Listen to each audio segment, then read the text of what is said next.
It's Mila at WTI. Are you looking for an infrared thermometer that is super easy to use and can be stored inside your home? I've got the one for you.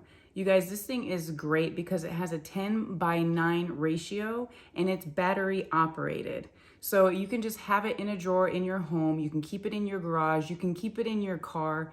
It's super portable and it's very useful. I mean, from gauging anything temperature related, from maybe you want to see how hot your engine really is because you think your thermostat in your car is not accurate, or you want to see if the furnace in the house is actually blowing out the heat that you want it to, or even if you want to point it outside and see if your plants are at risk of frostbite, you can do that.